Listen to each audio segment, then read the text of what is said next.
Hello students. तो आपका स्वागत है मैथ्स के यानी कि मैथमेटिकल फिजिक्स के एक नए कोर्स के अंदर जो कि है कैलकुलस का कोर्स। जैसा कि मैंने पोल क्रिएट किया था कि बेसिक्स पढ़ाऊं कि डायरेक्ट पढ़ाऊं।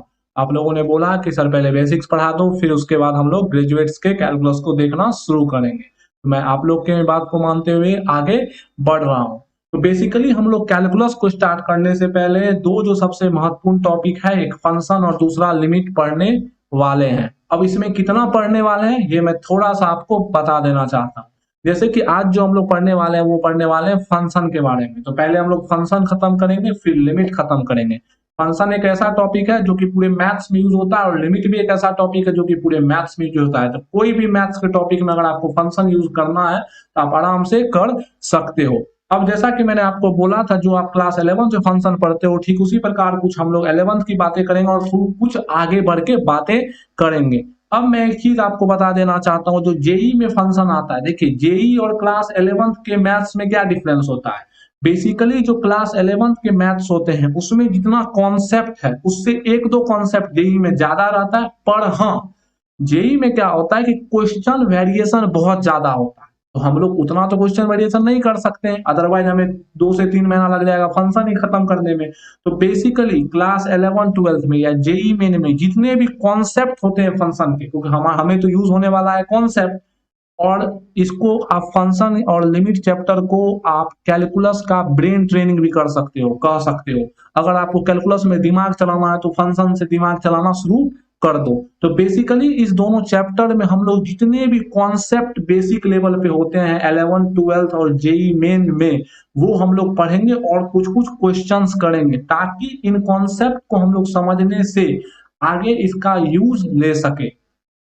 आप जान रहे हो कि इसका मैं उतना क्वेश्चन प्रैक्टिस आपको नहीं करा सकता हूँ एज लाइक जेई में जिस तरह होता है। उसके लिए आप क्लास 12 का प्लेलिस्ट किसी का भी देख सकते हैं और समझ सकते हैं। लेकिन हाँ, टोटल जितना भी कॉन्सेप्ट यूज होता है और कुछ कुछ अच्छे अच्छे क्वेश्चंस भी और एग्जांपल्स तो होते ही रहेंगे समझने के लिए, तो वो हम मैं आपको इसमें कराऊंगा। तो आप अच्छे से कॉन्सेप्ट को सीखिए, और बेसिकली आपको ध्यान रखना है कि आखिर इन कॉन्सेप्ट को कैसे हम लोग आने वाले टाइम में लगाने का कोशिश करेंगे दूसरे कॉन्सेप्ट में। तो आज फंक्शन का पहला लेक्चर है। जैसा कि आप देख सकते हैं स्क्रीन पे लिखा हुआ है function basic to under graduate and post graduate calculus. मतलब पोस्ट ग्रेजुएट करो या कोई भी कैलकुलस करो, उसके लिए जो बेसिक टॉपिक होता है वो होता है फंक्शन। वैसे तो नंबर्स भी होता है, लेकिन वो आप उतना अभी भाव दोगे नहीं उसको। अभी मैं पढ़ाने लगूँ नेचुरल नंबर क्या होता है तो आप बोलोगे ये क्या पढ़ा रहे हो सर। तो बेसिकली हम लोग फंक्शन और लिमिट की बातें करेंगे। तो चलिए स्टार्ट करते हैं हम अपने लेक्चर को।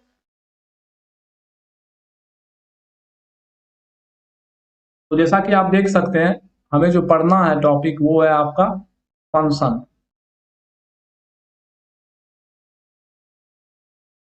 अब देखिए, फंक्शन को थोड़ा सा पहले समझने का प्रयास करते हैं, उसके बाद देखते हैं ये एक्चुअली में कहना क्या चाहते हैं। देखिए, फंक्शन से पहले एक टॉपिक क्लास 11th में आता है जो कि आप पढ़ते हो, रिलेशन। जी हाँ, रिलेशन। रिलेशन मतलब क्या, दो चीज के बीच में संबंध। अब देखिए, फंक्शन भी एक प्रकार का रिलेशन है। Function is also a relation. बस अंतर क्या है, ये एक स्पेशल प्रकार का रिलेशन है। आप इसको कह सकते हो, it is a it is a special type of relation.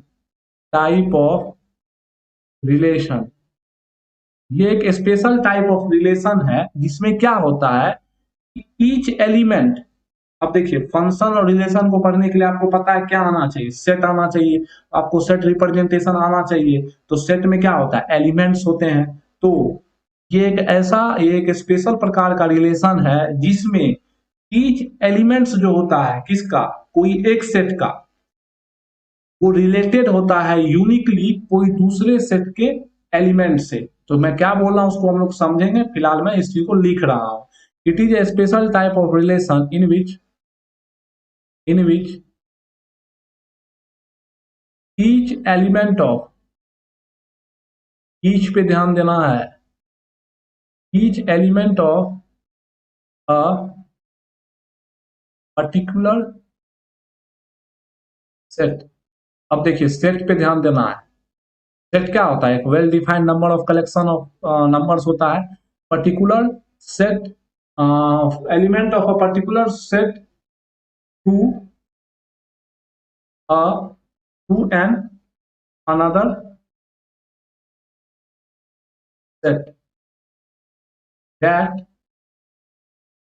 must be uniquely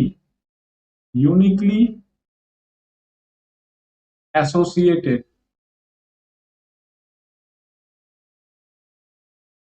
मतलब कि मान लेते हैं हमारे पास दो सेट है, एक सेट ए है और दूसरा सेट बी है।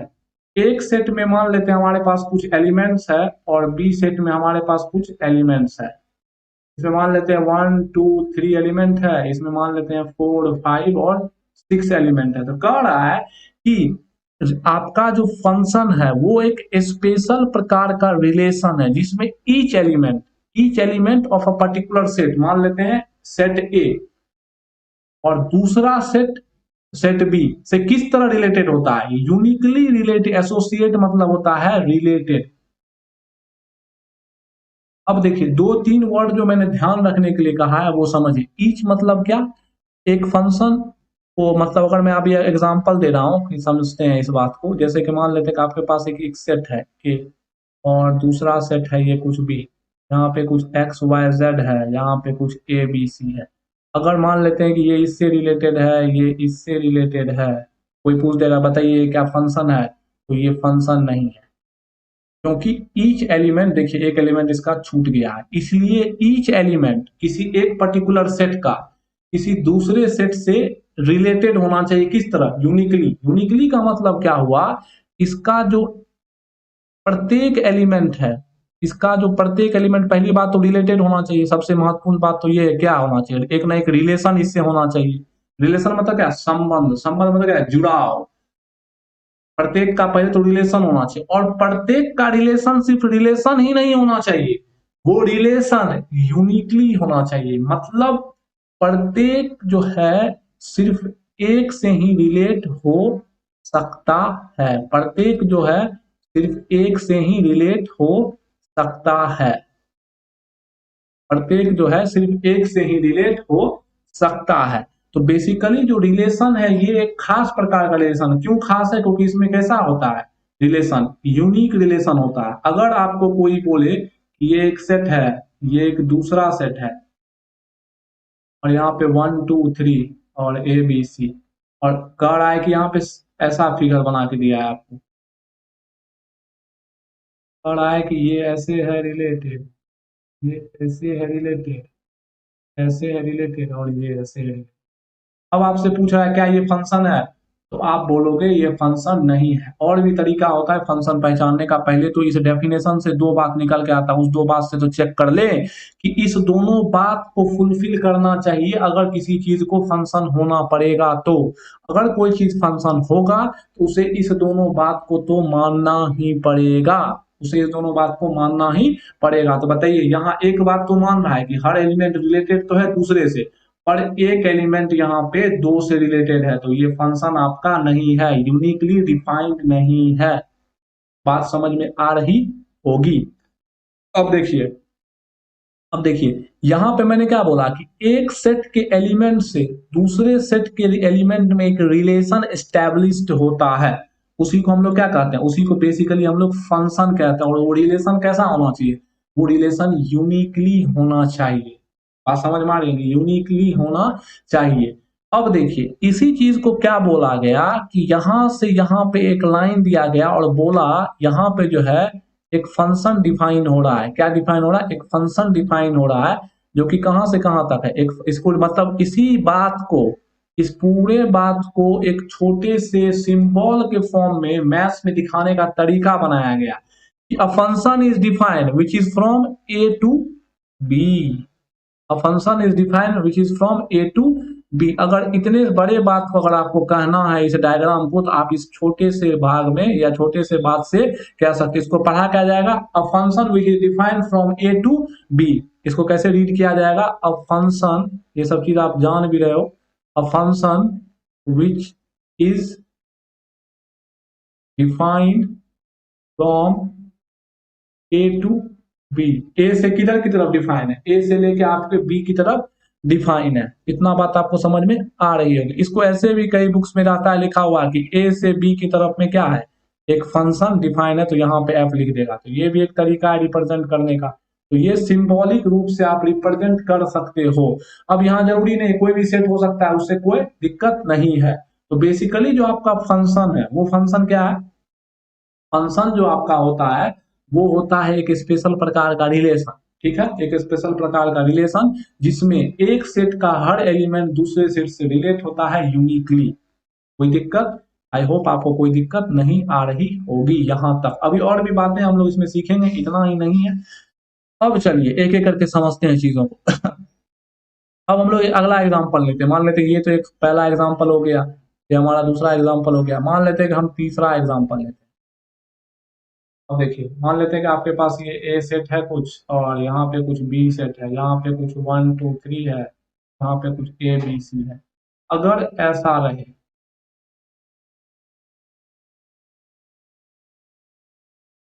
और आपसे पूछा जाए क्या ये फंक्शन है, आंसर दे। तो सबसे पहले फंक्शन के डेफिनेशन पे जाइए।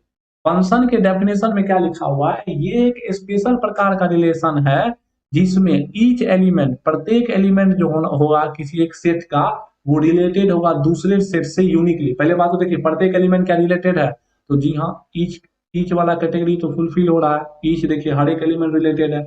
और क्या प्रत्येक एलिमेंट यूनिकली रिलेटेड है। यूनिकली मतलब क्या, अब इसको थोड़ा सा ध्यान से समझते हैं। ये यूनिकली वर्ड जो है इसको थोड़ा सा गौर से समझिए। यूनिकली, यूनिकली मतलब क्या होगा कि प्रत्येक एलिमेंट का एक खास इमेज होगा। अब समझिएगा बात को, अब थोड़ा सा मैथमेटिकल टर्मिनोलॉजी आने लगा। Every, sorry, each element has its only one, only one image, और कहिए इसी को रिलेशन टू अनदर सेट। मतलब प्रत्येक एलिमेंट का सिर्फ एक ही इमेज होना चाहिए। अब देखिए एक ही इमेज होना चाहिए कहने का मतलब क्या है कि प्रत्येक एलिमेंट का, यहाँ पे आप कह सकते हैं कि ये जो 4 है वो किसका इमेज है, वो इमेज है 1 का। ये इमेज वर्ड अभी आपको समझ नहीं आया, इसको थोड़ा सा होल्ड पे रखिए, अभी आपको 2 मिनट बाद समझ में आ जाएगा। फिलहाल आपको पता होगा इमेज का मतलब मैं क्या कर रहा हूँ, लेकिन फिर भी मैं अगर कर रहा हूँ तो आप इसको थोड़ा होल्ड पे रखिए। बेसिकली इस बात को जान लीजिए, is relation to another set मतलब प्रत्येक एलिमेंट जो है इसके एक ही एलिमेंट से क्या होना चाहिए, रिलेटेड होना चाहिए। उसी का मतलब होता है यूनिक। यूनिक मतलब यूनिकली रिप्रेजेंटेशन। अब देखिए क्या यहाँ पे प्रत्येक एलिमेंट इसके एक एलिमेंट से रिलेटेड है, तो चलिए 1 के बारे में देखते हैं। 1 देखिए ए से रिलेटेड है। 2 भी, 2 1 से अलग है, पर 2 किससे रिलेटेड है, ए से रिलेटेड, और 3 आपको बी से रिलेटेड है। अब देखिए बच्चे को यहाँ पे डेफिनेशन पढ़ के इतना बात तो समझ में आ रहा है कि सर ईच एलिमेंट तो रिलेटेड है, यूनिकली भी रिलेटेड है। पर अब कंफ्यूजन क्या आ रहा है सर कि यूनिकली प्रत्येक एलिमेंट किसका रिलेटेड है, इसको समझो, समझो बात को। यहाँ पे जो लिखा जा रहा है, यहाँ पे जो लिखा जा रहा है यूनिकली, वो सेट ए के लिए लिखा जा रहा है या सेट बी के लिए लिखा जा रहा है, ये पॉइंट मेन समझना इंपॉर्टेंट है, तब आपको क्लियर हो जाएगा। ईच, अब देखिए ईच भी किसके लिए लिखा जा रहा है, उसी के लिए यूनिकली भी लिखा जा रहा होगा। अब समझना हमें क्या इंपॉर्टेंट है कि ईच और यूनिकली जो दो शब्द है, पहला तो ईच है और दूसरा क्या है, यूनिकली। ये जो 2 वर्ड है, 2 वर्ड्स, ये आखिर किस सेट के लिए बोला जा रहा है, 2 वर्ड्स किस सेट के लिए बोला जा रहा है, किस सेट के लिए। अब देखिए ये जो 2 वर्ड होता है वो बोला जाता है उस सेट के लिए जिसका एलिमेंट दूसरे सेट से रिलेटेड है, जिसका एलिमेंट रिलेशन में भाग ले रहा है, जिसका एलिमेंट रिलेशन में भाग ले रहा है। तो इसको आप करें उस सेट के बारे में जिसका एलिमेंट्स रिलेशन में भाग ले रहा है। आप समझ, जिसका सेट एलिमेंट, सॉरी, जिसका सेट जो है, उस सेट के बारे में कहा जा रहा है जिसका एलिमेंट जो है भाग ले रहा है, किसमें, रिलेशन में भाग ले रहा है। तो बताइए, इसको अगर पढ़िएगा तो कैसा पढ़िएगा, F is a function which is defined from A to B, जिसके साथ है फ्रॉम, ई भी एक मैथमेटिकल चीज है, दिमाग रखिए, जिसके साथ फ्रॉम है, फ्रॉम है, फ्रॉम है, फ्रॉम यहाँ किसके साथ है, जहां से जहां पे, तो जहां जो है वो सेट के बारे में कहा जा रहा है। पढ़िए इस चीज को एक बार, it is a special type of relation in which each element of a particular set, तो यहाँ ये पर्टिकुलर सेट क्या है हमारा, ये ए है, जो कि रिलेटेड होना चाहिए किससे, अनदर सेट से, that must be uniquely associated, मतलब प्रत्येक एलिमेंट जो ए का होगा वो यूनिकली रिलेटेड होना चाहिए किससे, एलिमेंट बी के। मैं अपना स्पेक्टेकल्स पहन लेता हूं, अदरवाइज आईज में पेन होने लगेगा। इससे रिलेटेड होना चाहिए, बेसिकली आपका रिलेटेड होना चाहिए प्रत्येक एलिमेंट ए का जो है किससे, उसका एक यूनिक इमेज होना चाहिए, मतलब इसका ईच एलिमेंट जो है ना, इसके यूनिक एलिमेंट से रिलेटेड होना चाहिए। मतलब ये जो ए सेट का जितना भी एलिमेंट होगा उसका एक यूनिक इमेज होगा। इसको आप ऐसे समझ सकते हैं कि अगर एक खास आदमी अगर आईने के सामने जाता है तो उसका एक ही इमेज बनता है एक मिरर में, तो मिरर में जो बना वो बी सेट है, मिरर जो है, मिरर में जो इमेज बना ये बेसिकली जो बी सेट है ये मिरर इमेज है, मिरर का जो इमेज है वो बी है। तो मिरर का जितना इमेज बनेगा वो तो इस ए पे डिपेंड करेगा कि जितना ऑब्जेक्ट आएगा सामने उतना इमेज बनेगा। तो यूनिक अगर ऑब्जेक्ट आया है तो उसका यूनिक इमेज ही बनना चाहिए, अगर यूनिक ऑब्जेक्ट आया है तो उसका यूनिक इमेज ही बनना चाहिए। ये बात आपको समझ में आ रही होगी। अगर मैं इसको एक लाइन में बोलूं तो देखिए, फंक्शन जहां से जहां डिफाइन होता है, तो जिस जहां से डिफाइन होता है यानी कि फ्रॉम का जो एलिमेंट है उसका ईच एलिमेंट कनेक्टेड होना चाहिए। और देखिए, जैसे कि यहाँ पे अगर मैं डी लिख दूं तो क्या ये फंक्शन है, अभी भी ये फंक्शन नहीं है। क्यों नहीं है फंक्शन, क्योंकि इसको छोड़िए, अभी इस यहाँ डी मान लेते हैं, बोल देते हैं, मान लेते हैं कि यहाँ पे डी बोल देते हैं, चलिए यहाँ तो सी है ही एक्स्ट्रा। तो इसका ईच एलिमेंट जो है, इसका ईच एलिमेंट कनेक्टेड होना चाहिए। बात समझ में आ रही है, इसका जो है, जैसे कि यहाँ देखिए यहाँ डी बोल देते हैं, तो क्या ये फंक्शन है, तो बिल्कुल फंक्शन है, क्योंकि इसका हर एलिमेंट का पेट भर चुका है, भले इसका एलिमेंट जुड़ा हुआ रहे कि ना रहे। तो ईच एलिमेंट ऑफ ए जो होगा वो क्या होना चाहिए, कनेक्टेड होना चाहिए यूनिकली, मतलब प्रत्येक के लिए पर एक ही इमेज मिलना चाहिए हमको।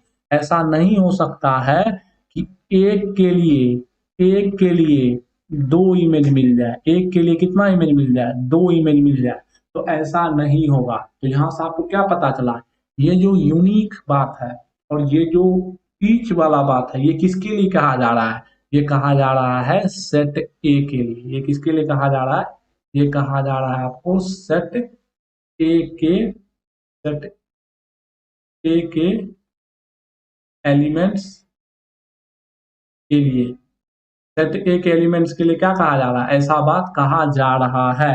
बात समझ में आ रही होगी। अब इसको देखिए, क्या सेट ए का एलिमेंट यूनिकली डिफाइन है, तो जी हाँ, सेट का ए का एलिमेंट देखिए, वन अपना है, टू अपना है, थ्री अपना है।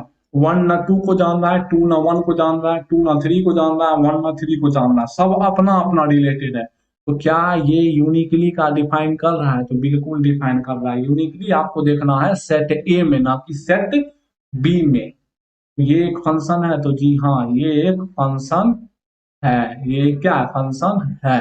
इस चीज को आप ऐसे समझिए, देखिए इसको और इसको ध्यान से देखिए, एग्जाम्पल नंबर 2 और एग्जाम्पल नंबर 3 को मैं दूसरे कलर से आपको इसको एक्सप्लेन करने का कोशिश करता हूँ। देखिए, मान लेते हैं कि आपको जो है, आपने ए 1 नंबर जो है, इसको समझिएगा, 1 जो है वो आप है, वो क्या है, आप। आपने क्या किया, एक अमेरिका का टिकट लिया, अमेरिका का टिकट, और आप फ्लाइट में चले। तो बताइए, क्या आपने अगर अमेरिका का टिकट लिया है तो क्या आप उसी टिकट से दो अलग अलग जगह पहुंच सकते हैं? दो अलग अलग जगह जा सकते हैं, दो अमेरिका में जाइएगा। अगर आपने अमेरिका का टिकट लिया है तो आप एक ही स्थान पे जाइएगा, या तो यहाँ जाइएगा और या तो यहाँ जाइएगा। या तो यहाँ अमेरिका होगा, नहीं तो यहाँ अमेरिका होगा। आप एक टिकट चढ़ के कभी भी फ्लाइट दो अमेरिका में रुक ही नहीं सकता, दो अमेरिका होता ही नहीं है। तो अगर आपने अमेरिका का टिकट लिया है तो आपका जो फाइनल डेस्टिनेशन है वो एक होगा, जो कि फिक्स होगा। बात समझ में आ रही है ना? तो अगर आपने जो कुछ भी लिया है, अगर उसका रिजल्ट दो आ रहा है, एक ही लेने से, एक ही टिकट लेने से रिजल्ट दो आ रहा है, तो वैसा चीज फंक्शन नहीं होगा, वैसा चीज फंक्शन नहीं होगा। अगर आपने अमेरिका का टिकट लिया या फिर कहीं का भी टिकट लिया है, वो एक ही जगह पे आपको पहुंचाएगा। पर इस एग्जांपल में देखिए, एक आप हैं और दूसरे हम हैं, हम दोनों ने मिलके क्या लिया, अमेरिका का टिकट। तो क्या बताइए, अगर आप सिर्फ अमेरिका का टिकट लेते हो तो क्या आप दो अलग अलग जगह पे पहुंच सकते हो क्या? दो अलग अलग जगह पे आप एक बार में नहीं पहुंच सकते हो। अगर आप सिंगल अमेरिका का टिकट लेते हो, जैसे कि आपने अमेरिका का टिकट लिया, तो क्या आप दो जगह पे पहुंच सकते हो? आप तो एक ही जगह पहुंचोगे, अमेरिका पहुंचोगे। तो क्या आप दो अलग अलग अमेरिका ऑस्ट्रेलिया पहुंच सकते हो क्या? नहीं पहुंच सकते हो।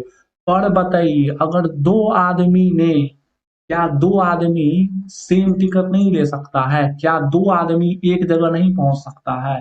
तो बिल्कुल पहुंच सकता है। तो मान लेते हैं कि आपने अमेरिका का टिकट लिया और मैंने भी अमेरिका का टिकट लिया, तो हम दोनों कहाँ जा सकते हैं? हम दोनों अमेरिका इजीली पहुंच सकते हैं।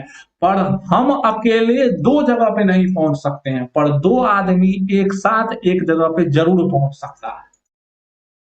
एक आदमी एक साथ दो अलग जगह पे हो सकता है क्या? कभी हो सकता है? कभी नहीं हो सकता। मैंने क्या बोला, एक आदमी एक साथ, मतलब एक ही समय पे दो अलग अलग जगह पे होगा? नहीं ना होगा।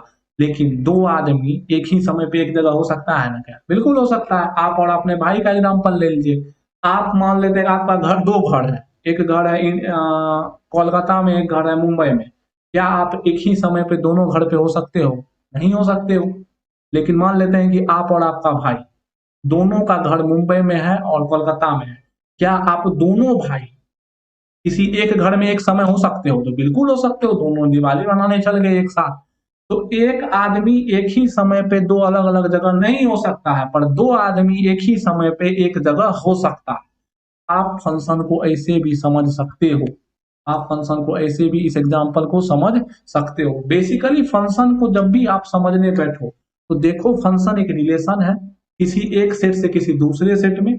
अब दो बातों का ध्यान रखो कि सेट ए जहां से वो रिलेट हो रहा है, उसका प्रत्येक एलिमेंट बी से रिलेटेड होना चाहिए। अगर एक एलिमेंट भी छूटा तो वहीं पे वो फंक्शन नहीं है। देखिए, मैं बेसिकली क्या बता रहा हूं आपको, मैं बेसिकली बता रहा हूं, अगर किसी चीज को आप देख के कैसे बताओगे ये फंक्शन है कि नहीं है। अभी ग्राफिकली बता रहा हूं, उसके बाद एल्जेब्रिकली भी हम लोग देखेंगे। पहला तो कंडीशन ईच एलिमेंट। दूसरा देखिए, क्या प्रत्येक ए सेट का एलिमेंट का, प्रत्येक ए सेट का एक प्रत्येक एलिमेंट, मतलब ईच एलिमेंट का क्या दो इमेज तो नहीं ना है? क्या एक ही आदमी दो रिजल्ट तो नहीं ना दे रहा है? दो रिजल्ट दे रहा है तो गलत है। लेकिन दो आदमी एक रिजल्ट दे रहा है तो कोई दिक्कत नहीं है। तो ये दोनों कंडीशन ईच भी होना चाहिए और यूनिकली। एक भी अगर नहीं हुआ तो फंक्शन नहीं होगा, दोनों होना नेसेसरी है। यहां तक आपको नॉर्मली बात समझ में आ रही होगी। ये मैंने सिर्फ एक तरीका बताया जिससे आप ये पहचान सकते हैं कि फंक्शन है कि नहीं है। और भी ढेर सारे ऐसे तरीका है जिससे आपको फंक्शन आप पहचान सकते हो। ग्राफिकल मेथड है, इंटरसेक्शन मेथड है, हम लोग धीरे धीरे चीजों को देखेंगे। तो ये एक आदमी और दो आदमी वाला बात अगर आप याद रखते हो तो आपको चीजें आसान लगेगी और समझ में आएगी। और अमेरिका वाला भी एक ही बात है। बेसिकली सेकेंड एग्जाम्पल आपको ज्यादा समझ में आएगा। तो ये बेसिकली आप फंक्शन के कॉन्सेप्ट को थोड़ा थोड़ा अभी थोड़ा सी समझो, थोड़ा आप समझ चुके हैं, रिप्रेजेंटेशन समझ गए हो कि फंक्शन को कैसे रिप्रेजेंट किया जाएगा। फंक्शन को आप ऐसे रिप्रेजेंट कर सकते हो, मतलब एक फंक्शन डिफाइन होता है सेट ए से सेट बी की तरफ, उल्टा भी हो सकता है बी से ए की तरफ, तो वो हो जाएगा इनवर्स फंक्शन, जो कि हम लोग आगे देखेंगे। तो इसको रिप्रेजेंट ऐसे किया जाएगा। बात समझ में यहां तक आपको आ रही होगी। अभी जो मैंने बात बोला, मैंने क्या बोला, एग्जाम्पल आप एल्जेब्रिकली देखते हैं, समझते हैं बात को।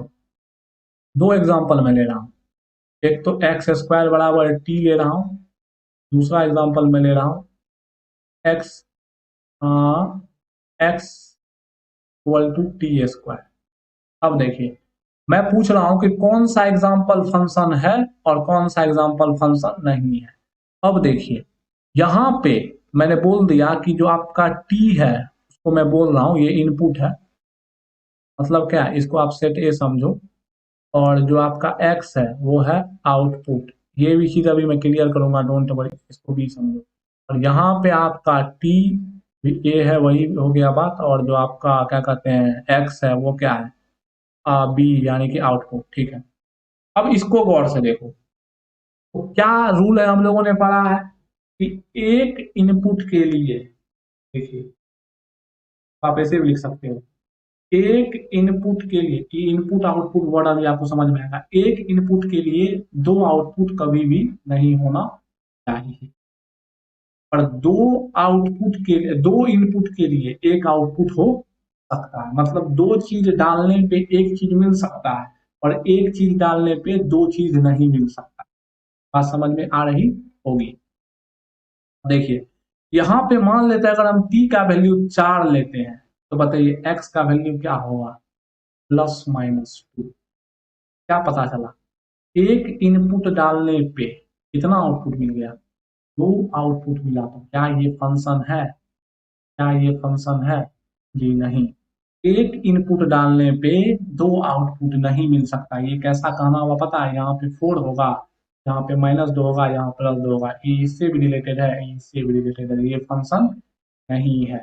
यहाँ देखिए, यहाँ मान लेते हैं कि हम t का वैल्यू 4 लेते हैं, अगर t का वैल्यू हम लोग 4 लेंगे तो क्या आएगा, रिजल्ट x का वैल्यू 16 आएगा, और अगर आप t का वैल्यू -4 लीजिएगा तब भी x का वैल्यू कितना आएगा, 16। ये क्या कर रहा है, 4 और -4 पे रिजल्ट कितना दे रहा है, 16। तो ये क्या है, ये एक फंक्शन है, मतलब दो इनपुट देने पे सेम आउटपुट आ सकता है, यानी कि दो आदमी एक जगह हो सकता है पर एक आदमी दो जगह एक समय पे ही नहीं हो सकता है। तो ऐसे आप समझ सकते हैं एल्जेब्रिकली कि फंक्शन का मतलब क्या है। फंक्शन का बेसिकली मतलब है कि एक इनपुट दो आउटपुट नहीं दे सकता है, पर दो आउटपुट एक इनपुट दे सकता है। अब ये इनपुट आउटपुट का बात आपको समझाते हैं। देखिए, बेसिकली जो फंक्शन होता है ना, आपका फंक्शन को ऐसे समझिए, फंक्शन इज अ मशीन, एक मशीन है, ऐसे समझिए डायग्राम से। मान लेते हैं कि यहाँ पे आपके पास एक मशीन है, यहाँ आपके पास एक मशीन है, और मशीन में क्या डालते हो, इधर से इनपुट मान लेते हैं डाले, और इधर से क्या निकालते हो, आउटपुट। ये हुआ इनपुट, ये हुआ आउटपुट। बीच में क्या होता है, बीच में प्रोसेस होता है, प्रोसेसिंग होता है। इनपुट आपने डाला, इनपुट आपने डाला और आउटपुट ने, आउटपुट मतलब आपको मिला। तो फंक्शन बेसिकली एक मशीन है जिसमें आप इनपुट ए सेट से डाल रहे हो, इनपुट कहां से डाल रहे हो, ए सेट से डाल रहे हो, और आउटपुट किस में मिल रहा है, बी सेट में मिल रहा है। बीच में ऑपरेट कौन कर रहा है, बीच में एफ ऑपरेट कर रहा है। बीच में ऑपरेट कौन कर रहा है, बीच में एफ, जिसको क्या बोलते हो आप, जिसको बोलते हो फंक्शन। और इसको क्या बोलते हो आप, जिसको बोलते हो फंक्शन। बात समझ में आ रही होगी, ठीक है। तो ये बीच में जो मशीन है वो बेसिकली आपका क्या है, वो मशीन बेसिकली आपका है फंक्शन, जिसमें ए सेट से क्या डाला जा रहा है, इनपुट डाला जा रहा है, और बी सेट पे क्या मिल रहा है हमको, आउटपुट मिल रहा है। बी सेट पे क्या मिल रहा है आपको, आउटपुट मिल रहा है। छत पे लगता है पक्षी है, बहुत ज्यादा शोर मचा रहा है। तो बी सेट का, और बीच में ऑपरेट कौन कर रहा है, फंक्शन आपको ऑपरेट कर रहा है। इस चीज को देखा, क्या देख रहे थे, फंक्शन बेसिकली एक मशीन है जो कि प्रोसेस करता है और रिजल्ट देता है। तो इनपुट कहां से आ रहा है, एक सेट से, और आउटपुट कहां से आ रहा है, दूसरे सेट से। बात समझ में आ रही है। और प्रत्येक इनपुट के लिए कितना आउटपुट मिलेगा, प्रत्येक इनपुट के लिए, ईच इनपुट के लिए ईच आउटपुट होना चाहिए।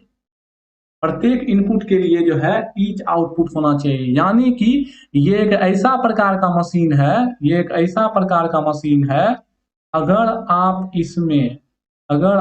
इसमें आपने क्या किया, अगर आपने इसमें गेहूं डाला, व्हीट डाला, तो ये मशीन निकाल के दे दिया आपको फ्लोर, मतलब आटा निकाल के दे दिया। ये मशीन आपको क्या निकाल के दे दिया, आटा डाला निकाल के दे दिया।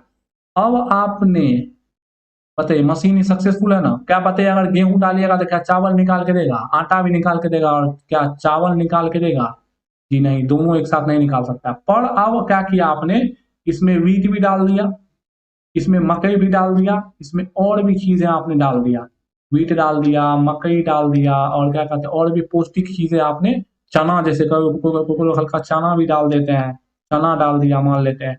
तो बताइए, ये तीनों मिलके तो फ्लोर निकाल सकता है। देखते हैं ना, कभी कभी जो आटा आप खाते हो, जो भी फ्लोर खाते हो, उसमें बहुत गांव घर का जो पंजाबी आदमी होते हैं ना, वो दो तीन चीज मिला के आटा खाते हैं, बहुत पौष्टिक होता है। तो ये मशीन बताइए एक चीज तो निकाल सकता है, पर बताइए क्या इस फ्लोर से, यानी कि इस आटा से, या फिर एक चीज क्या दो चीज निकाल के देगा।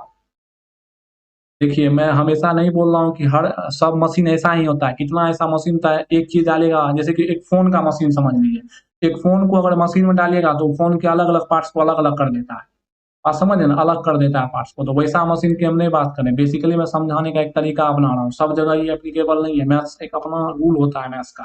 तो यहाँ पे एक बात आप यहाँ से समझ सकते हैं, इनपुट डाला और आउटपुट हमको पर्टिकुलर खास मिल गया, और बीच में ऑपरेट कौन कर रहा है, फंक्शन ऑपरेट कर रहा है। तो इनपुट आप समझ रहे हो, आउटपुट आप समझ रहे हो, मतलब एक इनपुट के लिए दो आउटपुट कभी भी नहीं हो सकता है, एक इनपुट के लिए एक आउटपुट होना चाहिए। दो इनपुट या दो से ज्यादा भी, दो इनपुट के लिए ईच आउटपुट यानी कि वन आउटपुट हो सकता है, दोनों फंक्शन होगा। दो या दो से ज्यादा के लिए भी एक हो सकता है।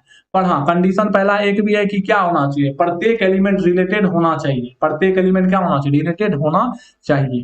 तो ये बात आपको यहाँ से थोड़ा थोड़ा समझ में, और फंक्शन के बारे में नॉलेज बढ़ा। मतलब फंक्शन में दो बातें आती हैं, एक होता है इनपुट और दूसरा होता है आउटपुट। फंक्शन में कितनी बातें आती हैं, एक होती है इनपुट और दो होता है आउटपुट।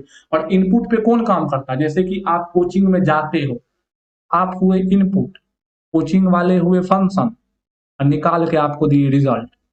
इनपुट गया, कोचिंग वाला काम किया, और निकला आउटपुट यानी कि रिजल्ट। तो यहाँ पे ऑपरेट कौन कर रहा है, ये एफ एफ जो दिखा रहे हैं वो उस बीच में काम कर रहा है उस पर। बात समझ में आ रही होगी। अब एक चीज देखिए, इसमें दो चीज होता है, आपको ये तो पता चल गया, एक होता है इनपुट और दूसरा क्या होता है, दूसरा होता है आउटपुट। अब बताइए, इनपुट और आउटपुट के बारे में थोड़ा सा समझते हैं बातों को। एक चीज बताइए मेरे को, ये क्या होता है, ये भी एक सेट होता है, और ये भी क्या होता है, एक सेट होता है। बताइए सेट में क्या होता है, सेट में एलिमेंट्स होते हैं, सेट में क्या होते हैं, सेट में एलिमेंट्स होते हैं। बताइए, एलिमेंट्स यानी कि नंबर। क्या बताइए, नंबर कितने प्रकार के हो सकते हैं, नंबर हो सकते हैं रियल और कॉम्प्लेक्स। एलिमेंट्स कितने प्रकार, या तो रियल होंगे सब, या तो कॉम्प्लेक्स होंगे, या तो एलिमेंट बोथ भी तो हो सकते हैं। एक ऐसा ए सेट जिसमें 2 3 2 प्लस आयोटा, ऐसा भी हो सकता है। एक ऐसा सेट जिसमें 2 और 3, ऐसा भी हो सकता है। एक ऐसा सेट Z1 Z2, यहाँ पे Z1 Z2 किसको दिखा रहा है, कॉम्प्लेक्स नंबर के सेट को। ऐसा भी तो हो सकता है। आउटपुट में भी तो सेम बात हो सकता है, रियल हो सकता है, कॉम्प्लेक्स हो सकता है, और बोथ हो सकता है। तो अभी समझिए इसका मतलब जो आप फंक्शन डिफाइन कर रहे हो, जो आप ये ले रहे हो, ये ए सेट में एलिमेंट्स जो एसोसिएट हो रहा है, सवाल तो उठना चाहिए ना कि सर ये ए सेट का एलिमेंट सर रियल नंबर है कि कॉम्प्लेक्स नंबर है कि दोनों है। सर हो तो सब सकता है क्योंकि एलिमेंट तो कुछ भी हो सकता है। जी हाँ, यही चीज तो डिफरेंस आ जाता है क्लास ट्वेल्थ और क्लास बीएससी में। क्लास ट्वेल्थ में जो आप पढ़ते हो, वो पढ़ते हो रियल वैल्यूड फंक्शन, सुने भी होंगे, रियल वैल्यूड फंक्शन। मतलब इनपुट भी रियल नंबर और आउटपुट भी क्या है, रियल नंबर है। यानी कि इनपुट भी आपका रियल नंबर है और आउटपुट भी आपका क्या है, रियल नंबर है। बात समझ में आ रही है ना? तो बोलोगे सर ये तो अधूरा ज्ञान हुआ फंक्शन का ना। अगर सर फंक्शन में कॉम्प्लेक्स नंबर आ गया तो इसके लिए पढ़ा जाता है कॉम्प्लेक्स एनालिसिस और रियल के लिए पढ़ा जाता है रियल एनालिसिस। बात आपको क्लियर हो रही होगी। तो हम लोग क्या पढ़ने वाले हैं सर, हम लोग पढ़ने वाले हैं रियल वाला, जिसमें आपका इनपुट भी रियल नंबर होगा और आउटपुट भी क्या होगा, आपका एक रियल नंबर ही होगा। बात समझ में आ रही होगी, एक रियल नंबर ही होगा। ठीक है, अब हम लोग देखते हैं और भी कुछ कुछ छोटे छोटे बातों को। अब देखिए एक बात समझिएगा, एक चीज बताइए, इसको आपने क्या बोला, इसको आपने फंक्शन नहीं बोला पर इसको क्या बोला, फंक्शन बोला। इसको फंक्शन क्यों नहीं बोला, क्योंकि यहाँ पे आउटपुट जो था, जो आउटपुट था वो कितना हो गया, दो हो गया। और इसको फंक्शन क्यों बोला, क्योंकि इसका जो आउटपुट है वो कितना था, एक ही था। आउटपुट कितना था, एक, प्रत्येक के लिए एक ही आउटपुट था। इससे भी तो एक चीज हम लोग लिख सकते हैं, क्या लिख सकते हैं, क्या लिख सकते हैं, we study only single real valued function. समझिएगा बात को, हम लोग जो पढ़ रहे हैं वो पढ़ रहे हैं सिंगल, सिंगल होता भी है, सिंगल रियल, देखिए रियल है कि नहीं, रियल है ना, रियल रियल नंबर है ना, और रियल वैल्यूड फंक्शन। मतलब जो फंक्शन हम लोग देख रहे हैं उसका आउटपुट हमेशा कैसा आएगा, हमेशा सिंगल आएगा, हमेशा क्या आएगा, सिंगल आएगा और रियल आएगा। और आपको पता है रियल अपने आप में क्या होता है, एक फाइनाइट क्वांटिटी होता है, फाइनाइट। अब रिजल्ट देखो, अब ये नहीं कहना कि सर रियल नंबर में तो इनफाइनाइट तक जाता है, वो हम नहीं बोल रहे हैं। एक आउटपुट जो निकलेगा वो आउटपुट फाइनाइट होगा, 2 3 1 करोड़ 2 करोड़ फाइनाइट होगा वो। ये मैं नहीं बोल रहा हूँ कि रियल नंबर में इनफाइनाइट नहीं आता है, फाइनाइट निकलेगा रिजल्ट हमेशा फंक्शन का। तो फंक्शन जो आप पढ़ रहे हो वो पढ़ रहे हो सिंगल रियल वैल्यूड फंक्शन, मतलब हमेशा रिजल्ट क्या आएगा। देखिए आपने इसको फंक्शन बोला क्या, आपने इसको फंक्शन नहीं बोला, क्यों नहीं बोला, क्योंकि यहाँ पे जो आउटपुट था वो कितना आउटपुट निकल रहा था, दो आउटपुट निकल रहा था, पर यहाँ पे आउटपुट कितना है, एक ही आउटपुट है। तो आप जो फंक्शन पढ़ रहे हो वो पढ़ रहे हो single real valued function, real भी होना चाहिए और सिंगल भी होनी चाहिए। बात आपके बहुत बड़े और छोटे से माथे में घुस रही होगी, बात समझ में आ रही है ना? अब चलिए हम लोग थोड़ा सा और समझते हैं बातों को। छोटी छोटी बातें हैं लेकिन इंपॉर्टेंट बातें हैं, तो इसलिए चीजों को थोड़ा ध्यान से देखिए। अब देखिए, फंक्शन का दो बातें हो गई, इनपुट आउटपुट वाली बातें हो गई, सेट ए सेट बी वाली बातें हो गई, मतलब एक सेट से दूसरे सेट में रिप्रेजेंट हो रहा है, उसको हम लोगों ने छोटे से सिंबल के फॉर्म में भी कर दिया। अब हम लोग जो पढ़ रहे हैं वो रियल वैल्यूड फंक्शन पढ़ रहे हैं, बात समझ में आ रही होगी। अब देखिए, जो इनपुट वाला सेट है, जो इनपुट वाला सेट है तेरी, जो आपने देखा इनपुट सेट, उसको बोला जाता है, चलो तुम अंदर चलो, हाँ, इनपुट वाला जो सेट होता है उसको बोला जाता है domain of the function.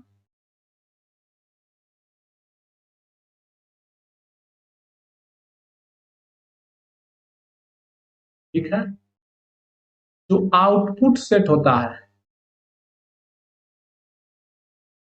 Output set मतलब बी सेट, यहाँ पे दो बातें आएंगी जो अभी समझना आपको। कोडोमेन कहा जाता है इसको, कोडोमेन।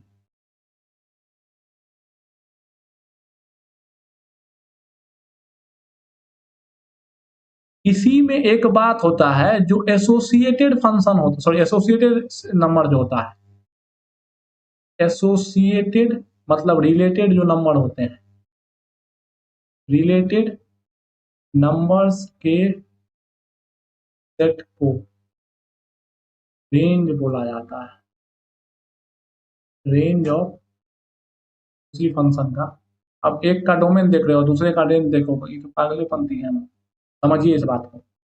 मान लेते हैं हमारे पास ए एक सेट है और दूसरा बी एक सेट है, जहाँ पे मान लेते हैं 1 2 3 है, यहाँ पे कुछ ए बी सी डी है, ये इससे रिलेटेड है, ये इससे रिलेटेड है, ये इससे रिलेटेड। बताइए डोमेन का सेट कौन हो जाएगा? डोमेन का सेट होगा 1 2 और 3। ये भी क्या होगा? ये भी होना चाहिए। चलिए लिखते हैं, अभी आगे लिखते हैं। अब बताइए को डोमेन का सेट क्या होगा? को डोमेन का सेट होगा the element of set B, elements of set B, ई सेट ए का एलिमेंट्स। बताइए कितना एलिमेंट है? ए बी सी डी, हाँ डी ने छोड़ दीजिएगा। पर रेंज क्या होगा? वैसा सेट, सॉरी वैसा एलिमेंट का सेट जो रिलेटेड है। तो इसमें कितना होगा? ए बी और सी, ए बी और सी। बात समझ में आ रही होगी ना? बात समझ में आ रही होगी। तो बात समझ रहे, रेंज वो एलिमेंट का सेट है जो रिलेटेड है, ना कि सब। सबको हम लोग कोडोमेन कहते हैं। अब समझिए, आपको पता है कि डोमेन भी कहां से आना चाहिए? डोमेन बिलोंग्स, इसको कहा जाता है बिलोंग्स टू। डोमेन भी रियल नंबर का सेट होने से आना चाहिए। को डोमेन भी तेरी को डोमेन भी रियल नंबर के सेट से आना चाहिए। और रेंज भी आपका कहाँ से आना चाहिए? रियल नंबर के सेट से आना चाहिए। इसको रेंज समझिए, रेंज भी कहाँ से आना चाहिए? रियल नंबर के सेट से आना चाहिए। अब देखिए, आप यहाँ से एक चीज और गौर कर सकते हैं, जो रेंज होता है वो सबसेट होता है किसका? वो डोमेन का। ले लीजिए थे यहाँ पे वो डोमेन का। देखिए सबसेट आपको, देखिए इसलिए ना बोले कि थोड़ा सा सेट में जैसे ही घुसे तो सेट का नॉलेज होना चाहिए। सेट मतलब एक रिप्रेजेंटेशन। देखिए ना कि रेंज का सब एलिमेंट क्या है ना कोडोमेन में, बिल्कुल है। तो रेंज इसका क्या हो गया? सबसेट हो गया। समझ रहे ना बात को? रेंज क्या हो गया? रेंज इसका कोडोमेन का सबसेट हो गया। बात यहां तक आपको समझ में आ रही होगी। और देखिए रेंज भी क्या है? एक रियल नंबर, और सब क्या है? Real number. एक बात और ध्यान से देखिए, फंक्शन एक प्रकार का रिलेशन है, कहां से कहां तक? ए सेट से बी सेट में। अब रिलेशन में आप अगर पढ़े होंगे कि इसमें जितना इसी फंक्शन को जो है ए क्रॉस बी, यानी कि जो इसका फंक्शन का जो रिलेशन होगा वो क्या होगा? ऐसे ऑर्डर पेयर के फॉर्म में दिखाया जाता है। किसके फॉर्म में दिखाया जाता है? ऑर्डर पेयर के फॉर्म में दिखाया जाता है। समझिएगा ये हम क्या कर रहे हैं। जैसे कि देखिए ए सेट को किससे दिखाया जाएगा? एलिमेंट में, इसका एलिमेंट हो गया। बी सेट को किस में दिखाया जाएगा? एलिमेंट में। और बताइए अगर ए से बी के बीच में एक रिलेशन बनेगा, ए से बी के बीच में एक रिलेशन बनेगा जो कि एफ फंक्शन पे ऑपरेट होगा, तो इसमें तो ये दोनों रिलेटेड होगा। बात समझ रहे हैं ना?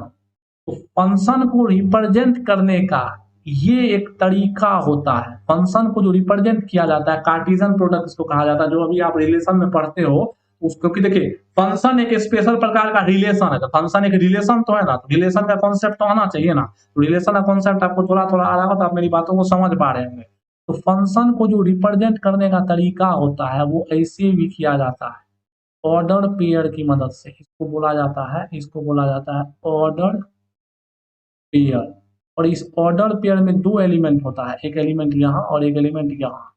तो एक्स, यार कोऑर्डिनेट सिस्टम में एक्स और वाई देखे ना, वैसा है समझिए। ये जो एलिमेंट होगा इसको बोला जाता है डोमेन, और इसके क्रॉसपोंडिंग जो एलिमेंट होगा वो इसका क्या कहलाएगा? रेंज। इसका क्या कहलाएगा? रेंज। अगर इसका हम लोग बनाए तो इसका कैसा बनेगा फंक्शन पता है? ऐसा बनेगा। देखिए वन है, वन इनपुट डालने पे आउटपुट क्या मिला? ए। एक ये हो गया ऑर्डर पे। टू इनपुट डालने पे आउटपुट क्या मिला? बी। एक हो गया ये। 3 इनपुट डालने पर आउटपुट क्या मिला, सी। ये है ये एफ फंक्शन जो कि यहाँ से यहाँ तक क्या हो रहा है, ऑपरेट हो रहा है। यहाँ से यहाँ तक क्या हो रहा है, ऑपरेट हो रहा है। यहाँ तक की बातें आपको आई होप समझ में आ रही होगी। तो फंक्शन को आप इस ऐसे भी रिप्रेजेंट कर सकते हो, जहाँ पे ये इसका जो एक्स वाला कंपोनेंट है वो है डोमेन, और वाई वाला जो कंपोनेंट है वो क्या है आपका, वो है कोड, सॉरी कोड में बोल रहे हैं, रेंज है। कोई दिक्कत, कोई दिक्कत नहीं होनी चाहिए, कोई दिक्कत क्या होनी चाहिए, नहीं होनी चाहिए, ठीक है। और फंक्शन आप समझ ही रहे हो, ऐसे ऐसे जो भी है। तो ये कुछ कुछ छोटी छोटी बातें थी फंक्शन के बारे में जो कि आप समझ पा रहे हो, क्या कर पा रहे हो, समझ पा रहे हो। अब देखिए और भी छोटी छोटी और बातें हम लोग समझने का प्रयास करते हैं। चलिए समझते हैं बातों को। देखिए 11-12 में जो आप पढ़े होंगे ना, जरूर उससे कुछ कुछ डिफरेंट आपको यहाँ समझ में आ रहा है, थोड़ा सा डीप चीज हो। हम लोग कॉन्सेप्चुअली स्ट्रांग हो रहे हैं, ना कि क्वेश्चन से, थोड़ा ध्यान रखिए अभी। अब देखिए मान लेते हैं कि y इक्वल टू है 2x+3। तो यहाँ पे हम लोग क्या कह सकते हैं कि y depends upon x। y किस पे डिपेंड करता है, x पे डिपेंड करता है। y किस पे डिपेंड करता है, x पे डिपेंड करता है। और दूसरा ये भी बात कर सकते हैं कि y is related to x। अब कैसा रिलेशन हो सकता है, क्वाड्रेटिक, लीनियर, वो बात की बात, लेकिन y is related to x, यानी कि y x से जुड़ा हुआ है, y x से जुड़ा हुआ है। तो इसी को क्या बोला जा सकता है पता है, कि y is a function of. अब देखिए y किसका फंक्शन है, x का फंक्शन है। अब देखिए ये कितना, ये जो रिप्रेजेंटेशन है फंक्शन का, ये जो रिप्रेजेंटेशन है फंक्शन का, वो कितना लाभदायक है, अभी हम आपको बताते हैं। देखिए मान लेते हैं पहला एग्जांपल था, दूसरा एग्जांपल लेंगे। एक चीज बताइए, अगर y बराबर ऐसा है तो x+3 x² plus dot dot dot n x पे पावर n ऐसा है। बताइए y तो x से रिलेटेड है, पर बताइए क्या अगर बीच में कहीं यूज करना हो y, तो इतना बड़ा चीज यूज करिएगा क्या। इसी को शॉर्ट में दिखाया जाता है कि y पूरी तरीके से किसका फंक्शन है, x का फंक्शन है। y किसका फंक्शन है, x का फंक्शन है। इसको बोल पढ़ा जाता है कि y is a function of, मतलब y किससे रिलेटेड है, फंक्शन अगर x का, तो मतलब x से वो क्या है, रिलेटेड है, स्पेशल रिलेटेड है, कि यूनिक वैल्यू डालने पे y का यूनिक वैल्यू आ रहा है। जैसे कि अभी हम लोगों ने एग्जांपल देखा था ना, क्या, हाँ हाँ हाँ हाँ हाँ हाँ हाँ हाँ हाँ हाँ हाँ हाँ। यहाँ बताइए क्या x फंक्शन है, t का फंक्शन यहाँ पे है ही नहीं, क्योंकि एक वैल्यू डालने पे दो आउटपुट आ रहा था, इसलिए ये फंक्शन नहीं है। पढ़िए देखिए, यहाँ पे हम कह सकते हैं कि x जो है वो फंक्शन है किसका, t का। यहाँ पे t क्या है, ये t इनपुट है, और आउटपुट में x निकल रहा है। ये x क्या है आपका आउटपुट। जैसे देखिए यहाँ x का वैल्यू बदलते चलिए, y का वैल्यू बदलते चलेगा, इसका ऑर्डर पेयर बनेगा ना, x का ऑर्डर पेयर बनाते हैं ना और y लिखते हैं ना, तो ये x क्या होता है डोमेन, और y क्या होता है, डोमेन यानी क्या इनपुट, और ये क्या कहते हैं, और क्या कहते हैं इधर डोमेन, इधर रेंज, रेंज यानी कि आउटपुट, एसोसिएटेड वाला आउटपुट, रिलेटेड वाला आउटपुट। तो बताइए ये क्या है, ये आपका एक रिलेशन, इसी को छोटा में आप दिखा सकते हो। अब मान लें आप बोलोगे सर ये दोनों को, ये भी एक्स का, ये भी एक्स का, तो दोनों को फिर कैसे अलग कर देंगे, तो मान लेंगे वाई एफ एक्स का फंक्शन है और ये जी एक्स का फंक्शन है, तो अलग हो गया। तो शॉर्ट रिप्रेजेंटेशन है ये फंक्शन का। और यहाँ पे जो एक्स होता है ये मल्टीप्लाई में नहीं है, ये मल्टीप्लाई मत समझिए, हम टेंसर में भी समझाए हैं कि मल्टीप्लाई में मत समझिए, इसका फंक्शन है। और ये यहाँ पे क्या है, यहाँ पे ये इनपुट दीजिएगा और यहाँ पे आउटपुट निकल के आएगा। जैसे कि अगर लिखना हो, जैसे हम एक सवाल कराते हैं सिंपली आपको, मान लेते हैं कि y बराबर है 2x+3 है। अब हम लोग यहाँ क्या बोले, हमको बताओ f(1), f(2) बताओ। यहाँ पे बोल दिया है ये जो है f(x) का, y जो है f(x) के फंक्शन। इसको आप ऐसे भी लिख सकते हो, y ना लिख के डायरेक्ट लिख दो, f(x) का फंक्शन है जो कि किसके बराबर है, 2x+3 के बराबर। ये भी रिप्रेजेंट आराम से चले, क्योंकि y और एफ एक्स बराबर ही। समझिए बात को, मैंने क्या बोला, मैं ये बोल रहा हूँ, ए सेट है, एक ए ये सेट है एक बी, बात समझ रहे हैं ना। यहाँ से यहाँ ऑपरेट हो रहा है, तो यहाँ है देखिए, यहाँ है x1, यहाँ है x2, यहाँ x3, यहाँ पे है f(x1), यहाँ है f(x2), यहाँ है f(x3), और इस पे ऑपरेट कौन कर रहा है, f के अंदर जा रहा है x1 निकाल रहा है, f के अंदर जा रहा है x2 निकाल रहा है, मतलब ये है y1, y2, y3। y को रिप्रेजेंट करने का एक तरीका मैथ में होता है कि जिसका फंक्शन है उसके फॉर्म में आप रिप्रेजेंट कर सकते हो, जहाँ पे ये f क्या हो रहा है, इस पे प्रोसेस हो रहा है, ऑपरेट हो रहा है। तो रेंज को जो रिप्रेजेंट किया जाता है वो एफ ऑफ से रिप्रेजेंट किया, इसको पढ़ा जाता है एफ ऑफ, अंदर में एक्स का फंक्शन हो सकता है, वाई का, जेड का, किसी का फंक्शन हो सकता है, तो जनरली एक्स का होता है, तो एफ ऑफ एक्स को हम लोग कहते हैं रेंज। और अगर इसको रेंज कहते हैं तो बताइए इसका ऑर्डर पर ऐसे दिखा सकते हैं ना कि एक्स हो गया डोमेन, और रेंज की जगह क्या निकलेगा हमको हमेशा एफ एक्स निकलेगा।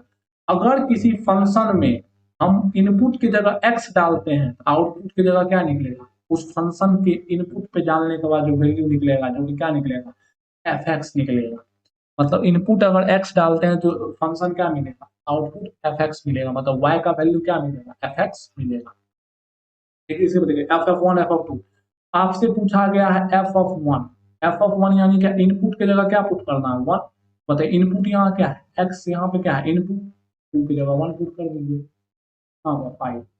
एफ ऑफ टू पूछा गया तो टू की जगह पुट कर दीजिए, कितना होगा, सेवन। तो ये भी एक तरीका है जिससे आप फंक्शन को आराम से रिप्रेजेंट कर सकते हो। यहाँ तक आपको बातें समझ में आ रही होगी, कोई दिक्कत नहीं होगी। ये बेसिकली फंक्शन का एक रिप्रेजेंटेशन हम लोग यहाँ तक देख लिए थे। अब डोमेन क्या होता है, रेंज क्या होता है, ये हम लोग अगले लेक्चर में आगे अच्छे से समझेंगे, डोंट वरी बी हैप्पी। अब फंक्शन को थोड़ा सा समझने के बाद, देखिए फंक्शन बहुत प्रकार का होता है, मेनी वन, टू वन, उस सबसे कोई दिक्कत नहीं है। अब देखिए, अब हम आपको बता रहे हैं कि मेनी वन, टू वन क्यों ऐसा होता है, आप समझिए।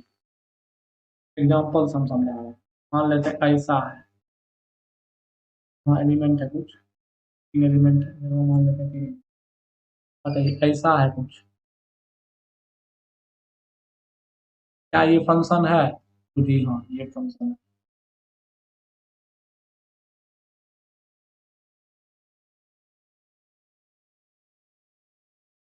क्या ये फंक्शन है, तो जी हाँ फंक्शन है।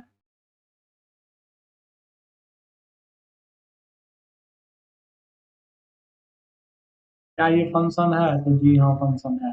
तो बताइए तब ये तीनों में डिफरेंस क्या है, तीनों जब फंक्शन है तो तीनों में तो कुछ ना कुछ अंतर है ना भाई, देखो यहाँ सब है, यहाँ टोटल है, यहाँ कुछ ना कुछ है, अंतर तो है। इसलिए यहीं से डिवीजन किया गया, मेनी वन, वन वन, ये सब का, ये सब उतना इंपॉर्टेंट नहीं है, मन होगा तो बता देंगे, नहीं होगा तो नहीं बताए, कोई यूज ही नहीं है ये सब का उतना। मेनली जितना आपको यूज आएगा बेसिकली हम वो पॉइंट आपको समझाना चाह रहे हैं।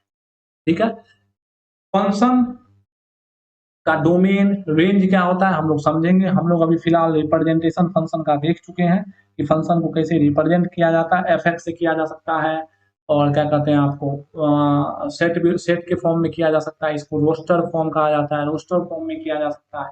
फंक्शन का ग्राफिकल रिप्रेजेंटेशन भी होता है, वो भी हम लोग देख सकते हैं।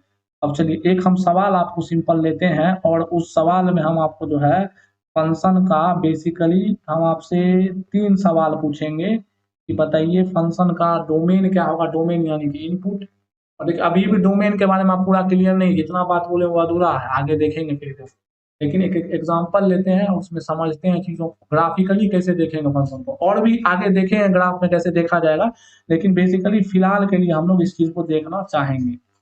अब देखिए मान लेते हैं कि आपके पास यहाँ पे कुछ एक्स वाई एक्सिस है,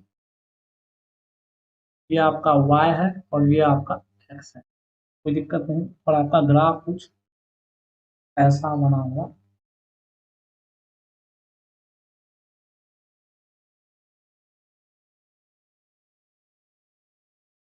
कि भरा हुआ है, यहाँ पे भरा हुआ है, ठीक है। और यहाँ पे इसका कोऑर्डिनेट है आपको -1, -5, इसका कोऑर्डिनेट है आपको 2, 4, इसका कोऑर्डिनेट है आपको 4, 0। यहाँ पे ओपन है, मतलब ये वैल्यू इंक्लूड नहीं है, एक्सक्लूडेड वैल्यू है, ठीक है। अब आपसे क्वेश्चन क्या पूछा गया, इसको समझिए, ये ग्राफ आपको दिया हुआ है, क्वेश्चन क्या पूछा गया इसको समझिए। पहला क्वेश्चन पूछा गया है कि बताइए इसका डोमेन, इस ग्राफ का डोमेन बताइए। तो डोमेन का अभी बेसिकली आप मतलब क्या समझते हैं? इनपुट, जो वैल्यू आप डाल रहे हो, जो वैल्यू क्या कर रहे हो आप यहाँ पे डाल रहे हो। तो बताइए इनपुट, यहाँ पे भी तो फंक्शन है, यहाँ भी इनपुट डालने पे वैल्यू मिल रहा है, ये सब क्या है? वैल्यू मिल रहा है। ये सब क्या है? वैल्यू। देखिए इस एफ एक्स को हम एक तरीका से आपको दिखा के दिखाते हैं। देखिए फंक्शन को अगर आप रिप्रेजेंट करिएगा, मान लेते हैं ग्राफ आपके पास, ठीक है, ई एक्स है, ये वाई है, ई एक्स है, इस पॉइंट पे वाई मिला, तो ये एक्स है और इस पॉइंट पे कुछ वैल्यू मिला, तो ये जो वैल्यू है वो एफ एक्स मान लेते हैं 1 है, एक्स वन, तो इसका जो कोऑर्डिनेट होगा वो होगा x one comma F x.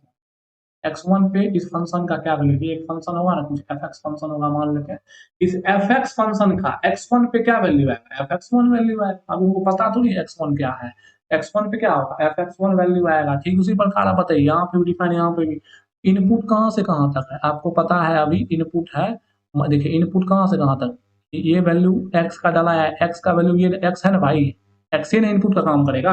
X यहाँ डाला और एक्स कहाँ तक गया? 4 तक। लेकिन बताइए क्या 4 है इन्वॉल्व? 4 इन्वॉल्व नहीं है। तो 1 माइनस 1 से कहाँ तक गया? 4 तक गया है। माइनस 1 इन्वॉल्व है ना। देखिए इसको रिप्रेजेंट करने का एक तरीका होता है जो हम लोग देखेंगे, आप लोग जानते भी हो, क्लोज इंटरवल और ओपन इंटरवल। ऐसे करके क्लोज इंटरवल हुआ, 4 पे क्या है? Open interval. ये चीज अभी मैं पढ़ाऊंगा आपको, क्लोज इंटरवल ओपन इंटरवल का रिप्रेजेंटेशन, डोंट वरी भी है, ठीक है ना, हम लोग इसको पढ़ेंगे। तो ये क्या हो गया? इसका डोमेन हो गया, और डोमेन मतलब एक्स का कितना वैल्यू, देखिए ना, डोमेन मतलब एक्स का वैल्यू। अरे डोमेन का और भी मतलब होता है जो हम लोग देखेंगे, लेकिन फिलहाल के लिए एक्स का वैल्यूज। अब दूसरा जो सवाल आपसे पूछा गया है, इसमें दूसरा सवाल पूछा गया है रेंज। रेंज पूछा गया, रेंज मतलब क्या? आउटपुट। सब रियल होना चाहिए। आउटपुट बताइए, आउटपुट क्या है? -5 है, और यहाँ पे ये कहाँ तक गया है आपको? 4 तक गया है। y का वैल्यू कितना मिला है? मैक्सिमम। रेंज मतलब क्या होता है? रेंज मतलब मैक्सिमम वैल्यू y का। तो -5 से कहाँ तक गया है? 4 तक गया है। तो -5 भी है और माइनस सॉरी 4 भी है। बात समझ रहे हैं ना?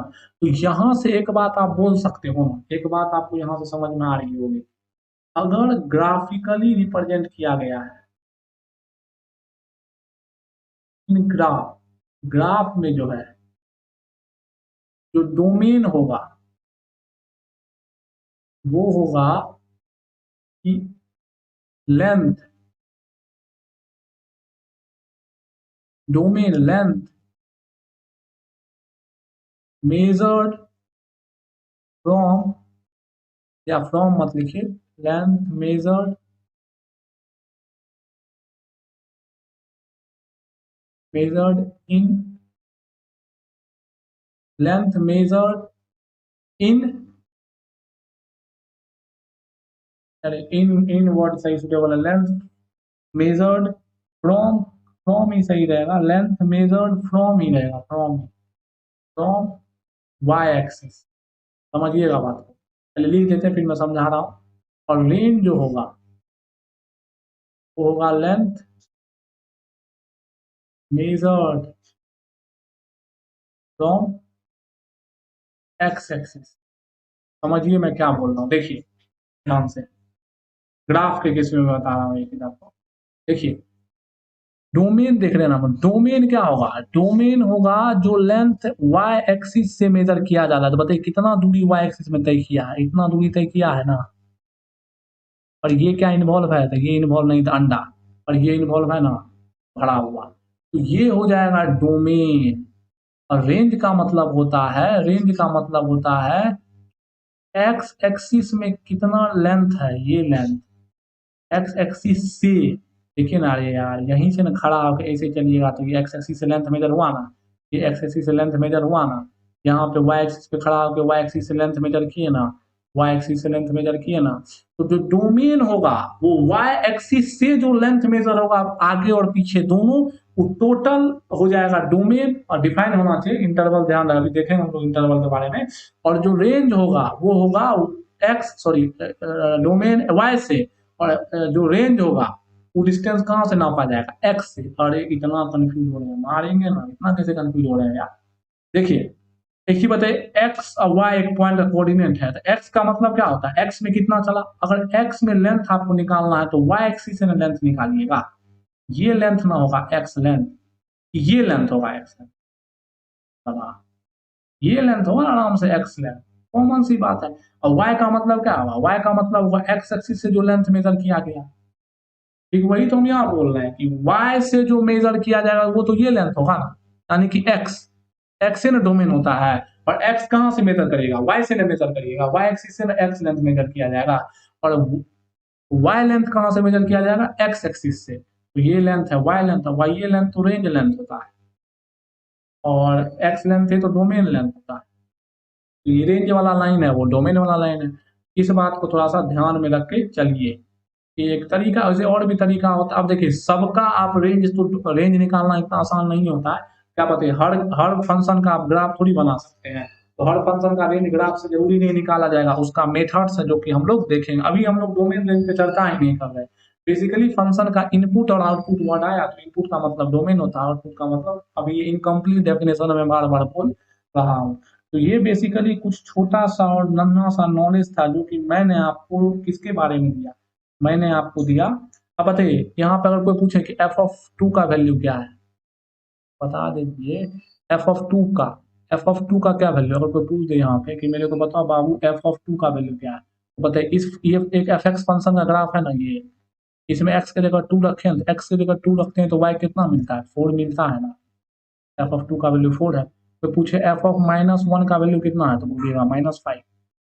अब ये तो समझा है यार, एक्स एक्स के पर्टिकुलर वैल्यू पे वाई अगर पूछना है तो एफ में डाल दीजिए, तो एफ ऑफ वाई, तो देखिए ना एक्स ये है और एफ एक्स ये है, एफ ऑफ एक्स ये, तो एक्स का वैल्यू टू डालने पे वाई का इस ग्राफ के अकॉर्डिंग फंक्शन देखिए। अरे एक इसी चीज को अगर हम ग्राफिकल फॉर्म में पूछे ना तो वो ऐसा दिखे, अरे भाई इसका ग्राफ नहीं दिखा सकते हैं क्या, इसका ग्राफ दिखा देंगे, अब पूछ देंगे सवाल एक्स बराबर वन कितना होगा, पगला रहे हैं, रुक जाइए 2 मिनट, यहाँ जगह अगला पेज से बढ़िया हम यहाँ बताते हैं शॉर्ट में। देखिए y equal to two X plus three का अगर तीन तीन सवाल पूछे थे ना आपसे, एफ ऑफ वन पूछे थे, एफ ऑफ कितना पूछे थे, टू पूछे थे, ये कितना निकाल के दिए, वन डालने पे पाँच दिए, टू डालने पे कितना दिए, सात दिए। इसी चीज को भाई साहब हो, इसी चीज को अगर मैं ऐसे दिखा दूं, इसका ग्राफ बनाने नहीं आता है, आता है ना, स्ट्रेट लाइन होगा ना, इसका स्लोप दो है, इंटरसेप्ट तीन है, तो मान लेते हैं स्लोप दो, ऐसा लाइन है, ऐसा लाइन का अगर पूछे कोई कि एक्स बराबर वन पे, ये एक्स है ये वाई है, एक्स बराबर वन पे कहाँ काट रहा है, यहाँ काट रहा है ना ग्राफ, इसका कोऑर्डिनेट क्या होगा वन, और इसी ग्राफ पे अगर कोऑर्डिनेट दिया है वन और फाइव, बताइए यहाँ पे एक्स वन क्या है डोमेन, और फाइव क्या है डोमेन, इसको अभी भूल जाइए, अगर ऐसा रहे तो वन पे क्या है डोमेन और फाइव, चलिए वन डाल के देखिए, तो एक्स पे वन डालेगा तो वाई क्या मिलेगा फाइव, और ग्राफ बना के दिया तब भी पूछ सकता है, और डायरेक्ट इसको कहते हैं एल्जेब्रिक फॉर्म में पूछना, इसको कहते हैं ग्राफिकल फॉर्म में पूछना, क्या दिक्कत है। एल्जेब्रिक देखिए, अब हर का ना हम लोग ग्राफिकल बना सकते हैं, हर का ना एल्जेब्रिक, देखिए मैथ्स में चीजों को सॉल्व करने जो आसान पड़ता है वो कर दिया जाता है। देखिए हर फंक्शन का हम ग्राफ ड्रॉ नहीं कर सकते, अप्रॉक्स में ड्रॉ करते हैं, तो वहां पे हम लोग रेंज डोमेन निकालने के लिए क्या रेंज होगा क्या डोमेन होगा, डोमेन सेट होता है, रेंज भी क्या होता है एक सेट होता है, क्या रेंज होगा क्या डोमेन होगा, उसके लिए हम लोग अगर हर फंक्शन का ग्राफ तो ड्रॉ नहीं कर सकते, एल्जेब्रिक मेथड अपना से हैं, पर छोटे मोटे फंक्शन का ग्राफ ड्रॉ कर सकते हैं, तो ग्राफ से रेंज डोमेन निकालना ज्यादा आसान हो जाता है, खास करके रेंज निकालना, तो जहां जो अच्छा लगता है वहां वैसा हम कर देते हैं। हाँ, सबसे पहले लेकिन जरूर चेक करिए कि फंक्शन है भी कि नहीं है। तो बेसिकली हम लोगों ने अभी क्या किया, हम लोगों ने अभी सिंपल जो है फंक्शन के बारे में थोड़ा थोड़ा अपना कॉन्सेप्ट क्लियर कर लिया है। अब जो नेक्स्ट चीज हम लोग इसमें देखने वाले हैं जो कि पूरे मैथ्स में यूज होता है, वो होता है इंटरवल्स। सिनेमा का इंटरवल देखे हैं ना, वही इंटरवल होता है। अब बताइए सिनेमा का इंटरवल क्या होता है, समझिए। अगर मान लेते हैं कि आप, चलिए ये है सिनेमा हॉल, क्या है सिनेमा, ठीक बात, ये है मतलब बाहर मान लेते हैं ना, ये है आपका ग्राउंड, ये है आपका ground, यहाँ पे रोड है, यहाँ से आप सिनेमा हॉल में इंटर कर रहे हैं, आपने सिनेमा हॉल में किया इंटर, सिनेमा हॉल में क्या किया आपने, इंटर किया। इंटर मतलब इंटर बटन में घुसे अंदर। अब देखिए सिनेमा हॉल में घुसे, एक हो गया घुसने का प्रक्रिया। बीच में क्या होता है कि फिर ग्राउंड है, और यहीं पे मान लीजिए ना कि फिर आप यहीं पे इसको आगे इमेजिन करिए कि सिनेमा हॉल ये अब आगे आ गया है। वैसे आप ई इंटरवल के लिए ग्राउंड में निकलते हैं, देखिए बीच में क्या हुआ, बीच में हुआ इंटरवल। बीच में इंटरवल में आप मान लीजिए ग्राउंड में घुस रहे हैं उसके साथ, समझ रहे हैं किसके साथ, तो आप घूम रहे हैं ग्राउंड में आराम से। अब फिर आप क्या घूमे, फिर आप सिनेमा हॉल में गए और एग्जिट कर गए। ये किधर हो गया, मूवी खत्म, मूवी खत्म, और मूवी यहाँ पे शुरू हुई। बीच में क्या हुआ, इंटरवल। तो बीच में तो कभी भी इंटरवल हो सकता है। तो मान लेते हैं कि मूवी अगर ए नंबर पे शुरू हुई थी और खत्म अगर बी नंबर पे हुई, तो ए से अरे तेरे ए से बी के बीच में जितना भी होगा वो क्या होगा, इंटरवल। वो क्या होगा, इंटरवल। बात समझ में आ रही है ना। तो ए के बीच में तो हजारों नंबर हो सकता है, तो जी हाँ, तो इंटरवल क्या होता है, इंटरवल होता है अ सेट ऑफ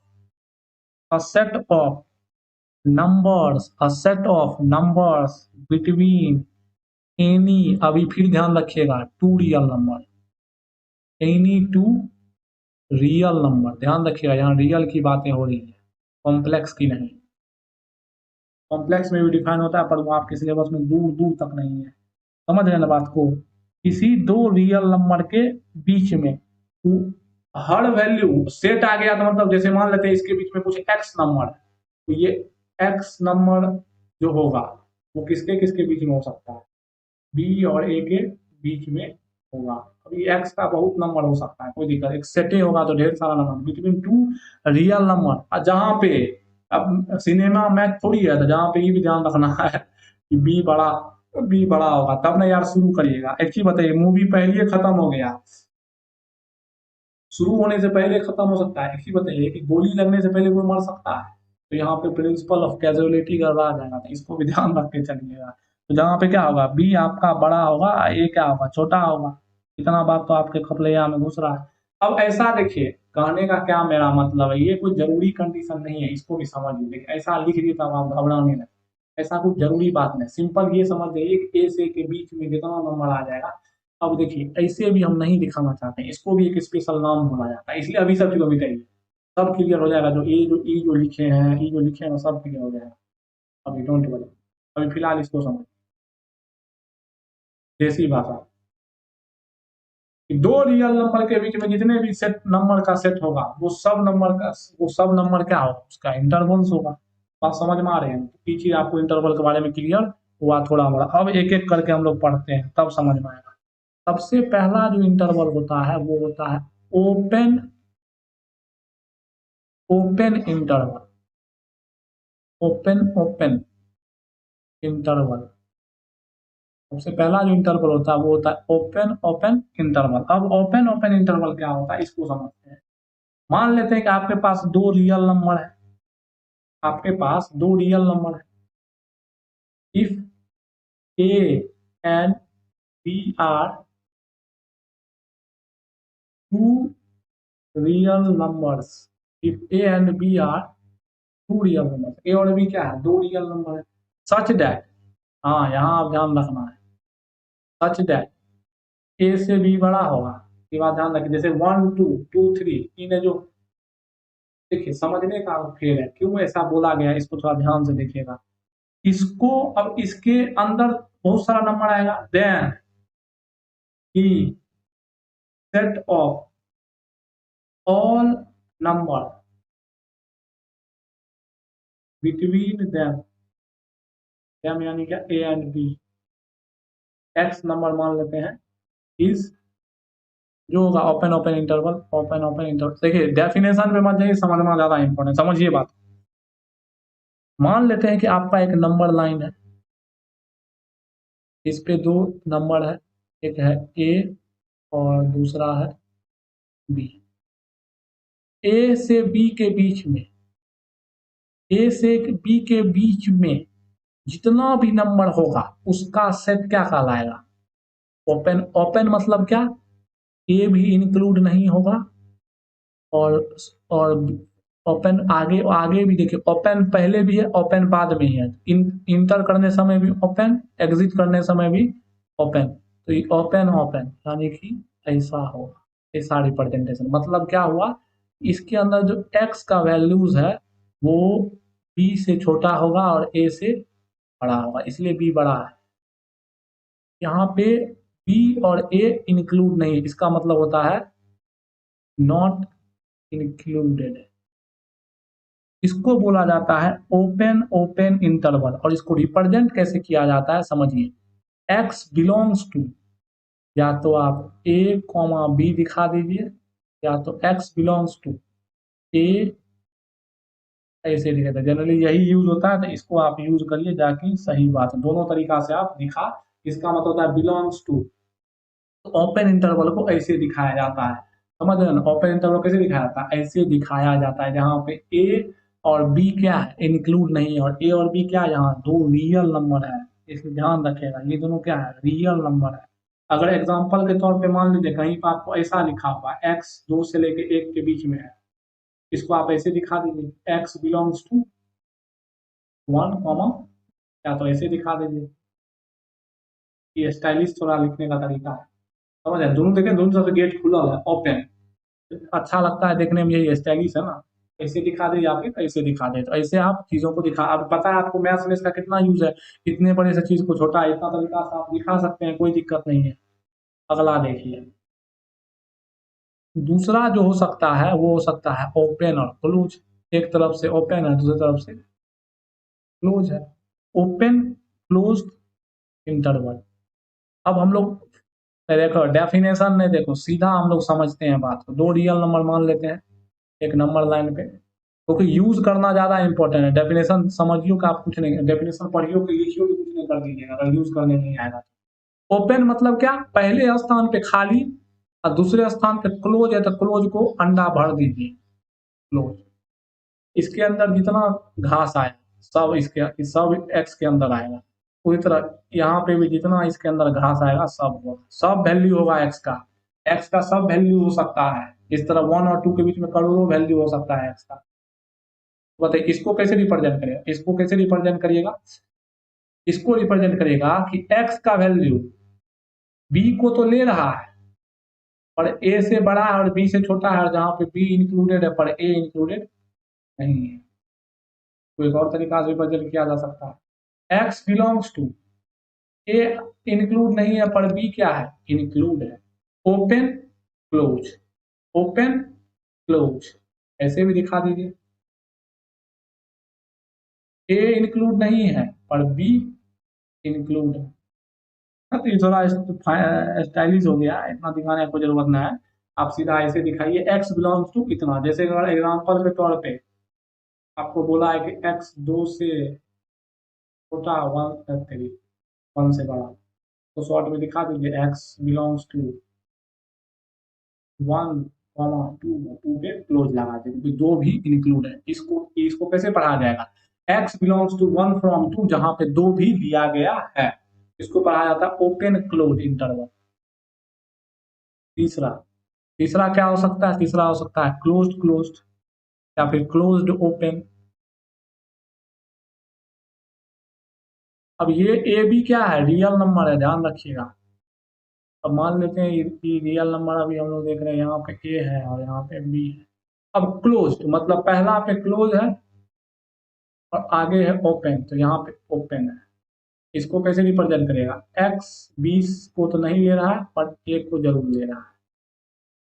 इसी को रिप्रेजेंट करने का, आज ए पे क्लोज आ जाएगा और बी पे ओपन आ जाएगा। इसी को रिप्रेजेंट करने का तरीका, ए पे आ जाएगा क्लोज और बी पे क्या आ जाएगा, ओपन। समझ रहे, बी पे क्या आ जाएगा, ओपन। ओपन का सिंबल कैसा होता है, ऐसा। कोई दिक्कत, एग्जाम्पल आप समझ पा रहे हैं, बोलने का और ये ऐसा है, दिक्कत कोई दिक्कत नहीं। चला देखते हैं, लास्ट चौथा क्या हो सकता है, चौथा हो सकता है क्लोज क्लोज। दोनों पे क्लोज ही रहे, ये कैसा हो सकता है, ये हो सकता है ऐसा।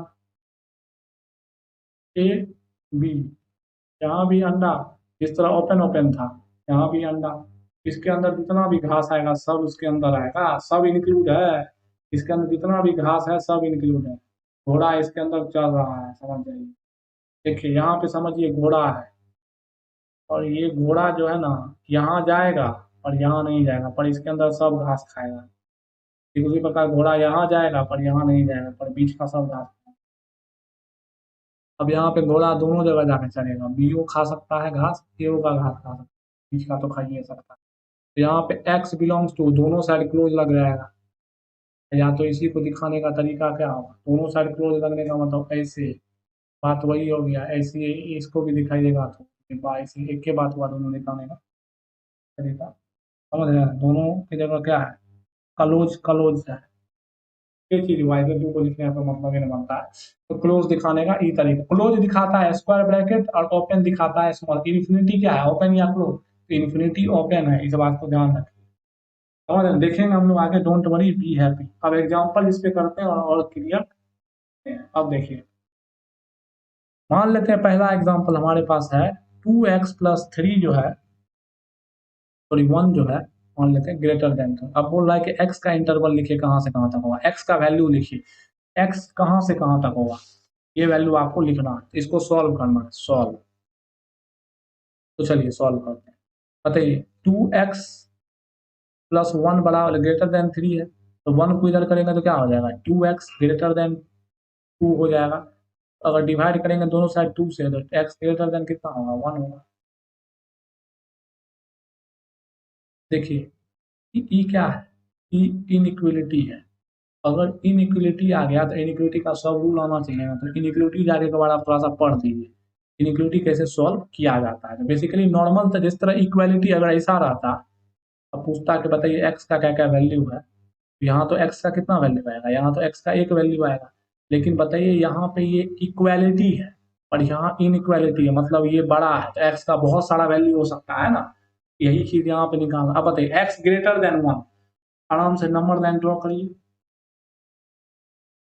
एक्स मान लेते हैं 1 है यहाँ पे, अब 1 से एक्स क्या है, बड़ा, क्या 1 है इसमें, नहीं है तो अंडा। अब 1 से क्या होगा, बड़ा, तो कहीं तक जा सकता है। तो बताइए एक्स का वैल्यू बिलोंग करेगा कहाँ से कहाँ तक, 1 इंक्लूड है क्या, नहीं है तो ओपन ब्रैकेट, और आगे कहाँ तक जा सकता है, इन्फिनिटी तक जा सकता है। इन्फिनिटी पे क्या होता है, ओपन ब्रैकेट, दोनों जगह क्या हो गया, ओपन ब्रैकेट। यही होता है इंटरवल का यूज, इसी चीज को रिप्रेजेंट करने का तरीका है इंटरवल। इनइक्वालिटी को बेसिकली हम लोग रिप्रेजेंट करने के लिए जो है greater than equal to, greater than, less than equal to, less than, greater than को रिप्रेजेंट करने का तरीका जो होता है, ये बेसिकली इंटरवल्स की मदद से हम लोग दिखाते हैं। तो बात आपके बहुत बड़े दिमाग और छोटे बुद्धि, सॉरी बड़ा बुद्धि भी बहुत के पास होगा, आपके में घुस रही होगी, मेरे पास भी बहुत छोटा बुद्धि है, धीरे धीरे डेवलप हो रहा है। अब देखते हैं अगला, -2 2x-1 कर रहा है, वही है, सॉल्व है, सब में आपको सॉल्व करना है, डोंट वरी बी हैप्पी। अब देखिए इनइक्वालिटी का एक तरीका होता है कि यहाँ पे आराम से आपको x का वैल्यू निकालना है ना, तो सॉल्व फॉर x है, x क्या होगा, x का वैल्यू क्या क्या होगा ये बताना था, x यहाँ पे सिर्फ दिखना चाहिए, उसके अलावा जो है सबको हटा दीजिए। देखिए सब तरफ क्या कर दीजिए, 1 ऐड कर दीजिए, क्या हो जाएगा 2x, 3 है 3 और इधर 1 ऐड करिएगा तो कितना होगा, -1 होगा। अब सब तरफ 2 से डिवाइड कर दीजिए, तो 3/2 है यार, -1/2। तो बताइए एक्स का वैल्यू कहाँ से कहाँ तक, -1/2 से 2 के बीच में। तो लिख दीजिए यहाँ पे, नंबर लाइन पर रिप्रेजेंट कर दीजिए, -1/2 एक रियल नंबर है, दूसरा real number 3।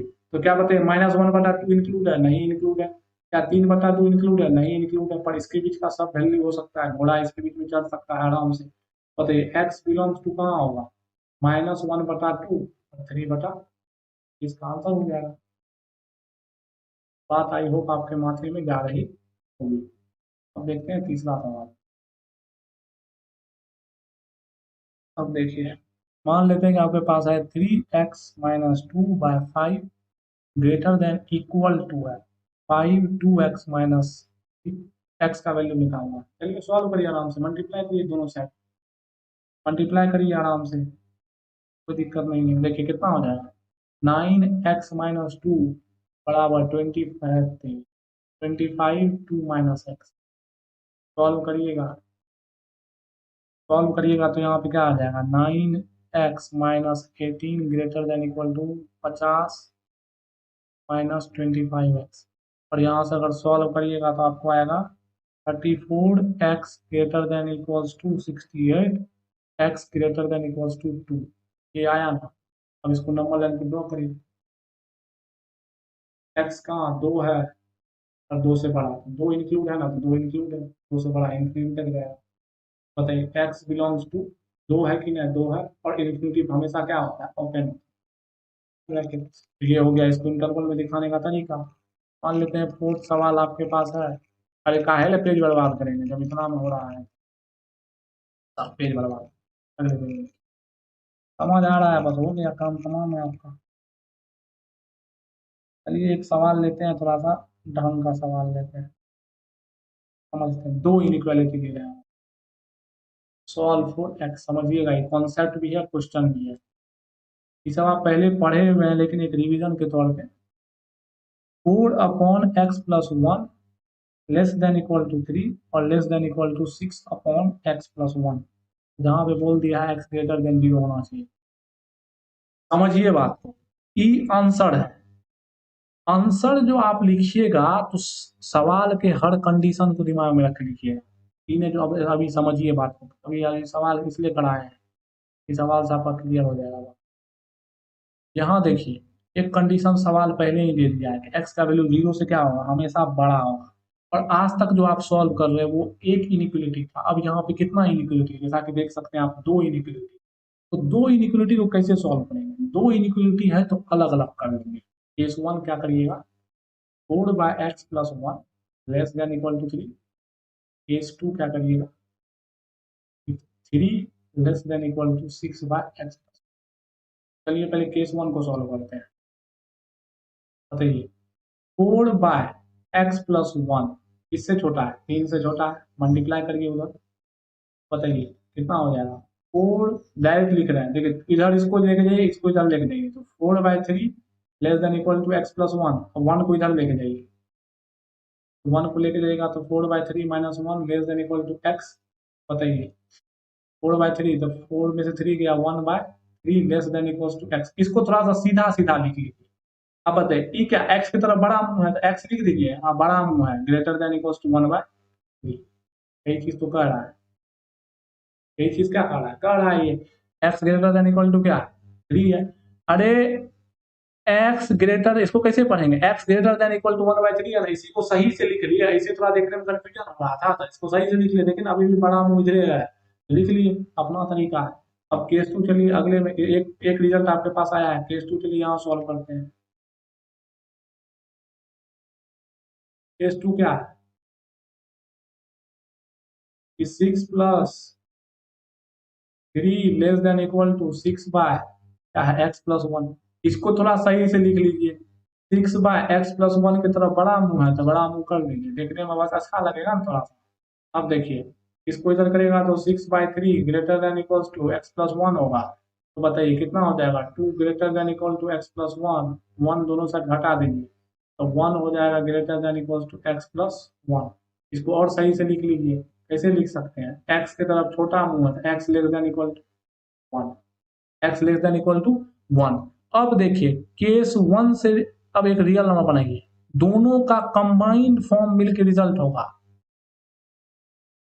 Answer will be given by combined form of every interval. देखिए आपके पास अभी 2 ही इनइक्वालिटी था, इनइक्वालिटी करोड़ों इनइक्वालिटी, तो सबको मिला के जो आंसर आएगा, तो देखिए ये सवाल तो दोनों को मिला के था ना, और आपने अलग अलग किया, तो जो रिजल्ट आप लिखिएगा वो दोनों को मिला के लिखिएगा ना, अलग अलग तो लिख नहीं सकते, तो दोनों का कंबाइंड रिजल्ट लिखा जाएगा। बताइए केस 1 क्या कह रहा है, अब नंबर लाइन पे पहले नंबर लाइन पे जितना रियल नंबर ड्रॉ कर दे। बताइए एक कह रहा है 1/3 नंबर है, और दूसरा क्या नंबर है, दूसरा नंबर है आपका 1, एक 1/3 लिख दीजिए और दूसरा लिख दीजिए 1। अब बताइए केस वन क्या कह रहा है, देखिए केस वन कह रहा है कि x बड़ा होना चाहिए और 1/3 के बराबर भी होना चाहिए। इसके अंदर कौन सा रीजन, इसके अंदर घोड़ा कहाँ कहाँ जाएगा, देखिए एक मालिक है केस वन, एक मालिक है केस टू। केस वन के पास अपना घोड़ा, केस टू के पास अपना घोड़ा। केस वन कह रहा है कि घोड़ा 1/3 और 1/3 से आगे पूरा घास खा सकता है, ये सब घास है, 9 जो है ना घास है। और केस टू क्या कह रहा है कि घोड़ा 1 और 1 से पहले का घास खाएगा। तो आंसर जो होगा वो दोनों का कॉमन होगा, कॉमन रीजन, इसको इंटरसेक्शन भी आप कहो। तो बताओ पहला केस वन क्या कह रहा है कि 1/3 हो सकता है और 1/3 से आगे, ये कह रहा है केस वन। घोड़ा मेरा जो है 1/3 और 1/3 से आगे। अब केस टू क्या कह रहा है, केस टू कह रहा है घोड़ा 1 हो सकता है पर 1 से पीछे ही घास खाएगा, ये घोड़ा कह रहा है केस टू। तो बताइए दोनों में कॉमन रीजन क्या आ रहा है, दोनों में अगर कॉमन रीजन को हम अगर दूसरे कलर से रिप्रेजेंट करें, दोनों का जो कितना घोड़ा खा सकता है,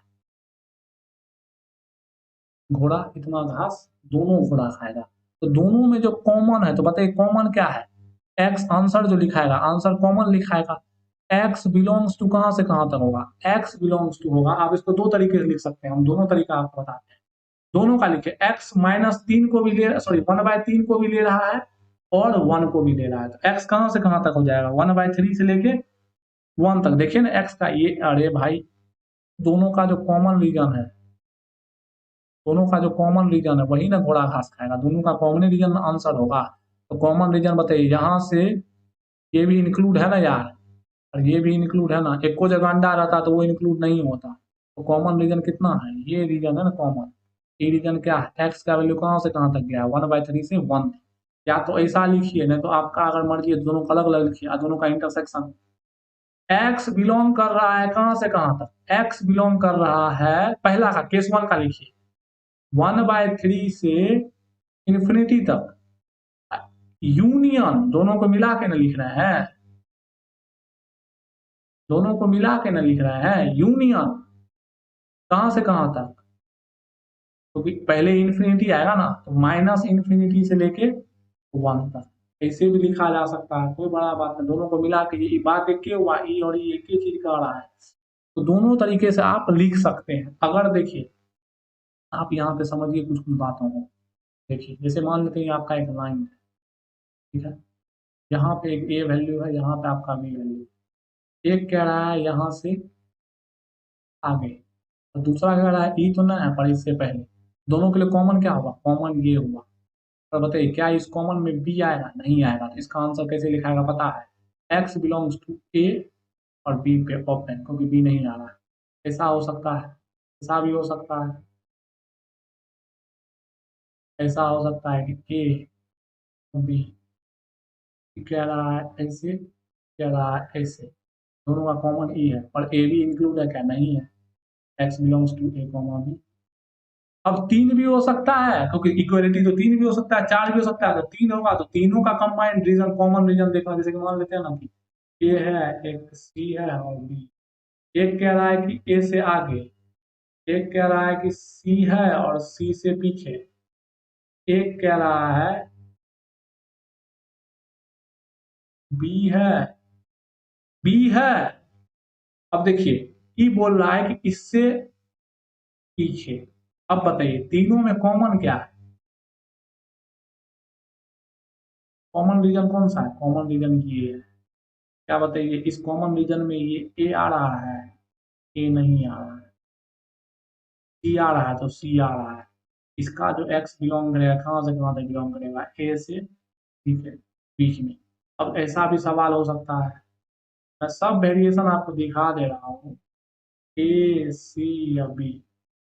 बताइए एक कह रहा है इससे आगे, एक कह रहा है इससे आगे, दूसरा कह रहा है इससे आगे। बताइए तीनों में कॉमन क्या है, तीनों में यहाँ पे कुछ कॉमन ही नहीं है। यहाँ पे बताइए, देखिए ए जा रहा है यहाँ से आगे, बी जा रहा है यहाँ से आगे, तो बी और ए में तो कॉमन है, ए और सी में तो कॉमन है, और ए बी सी तीनों में कॉमन क्या है, तीनों में कुछ कॉमन ही नहीं है। तीनों में क्या है बताइए, इस इससे आगे क्या सी का वैल्यू मिल रहा है, नहीं मिल रहा है। यहाँ पे नो सॉल्यूशन, ये तीनों में कोई कॉमन ही नहीं है, तो यहाँ पे कितना नो सॉल्यूशन एग्जिस्ट करेगा, यहाँ पे कोई सॉल्यूशन ही एग्जिस्ट नहीं करेगा।